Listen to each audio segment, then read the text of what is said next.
When you have a category like ProSL that's been around for 10 years, you certainly develop a loyalist consumer. So we had to be very cognizant of what that consumer looks for. Spikeless toe-level traction, lightweight, comfort. And those are three foundations we wanted to focus on creating the next generation of ProSL. What we needed to do was ensure, first of all, that traction is 100% there. We were moving away from the older peg style into more of a blade style. These perform better from a traction standpoint than just the nubs. We layered the arc concept. We were able to optimize the positioning that dictate the key vector force where slip could occur. The traction will always be optimal for those very fast swing speed.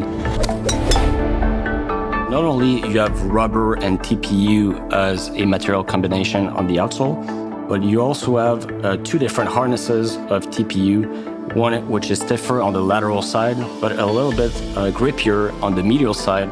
By using both, you get this great combination of resistance to bending on course, yet walkability off course. You know, almost just as important as the golf swing is the walkability of it.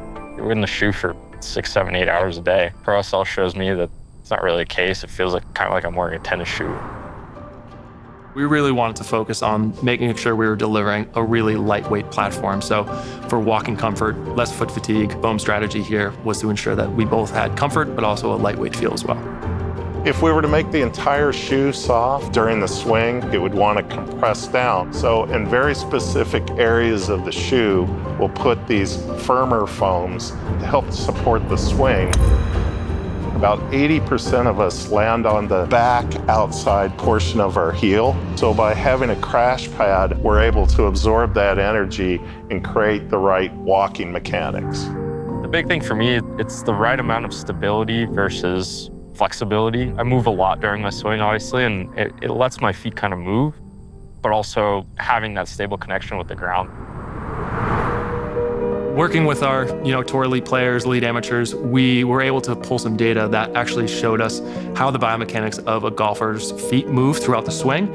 And we felt it was a great opportunity to incorporate a new technology called Z-Tech.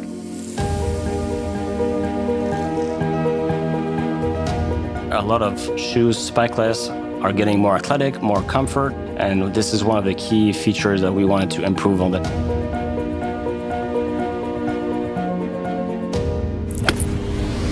The Z-Tech is a mesh, very mobile, very flexible as a base.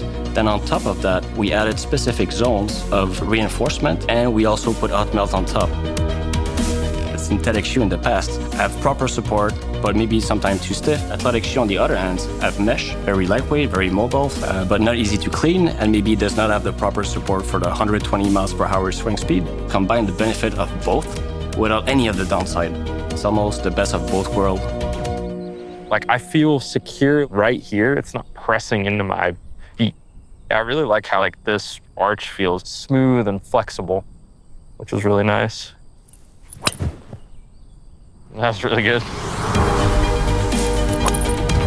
Tour players are with us from the very start. So we get them comfortable with prototypes at the early phases, ensuring that they fit comfortably. Sith is a great example two things that he found right away when putting on the shoe was they were ultimately comfortable, but they allowed him to be a little bit more athletic in his swing.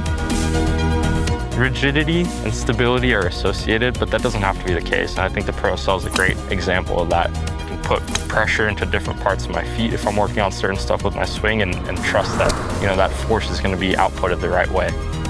So it feels like I'm wearing a tennis shoe out there.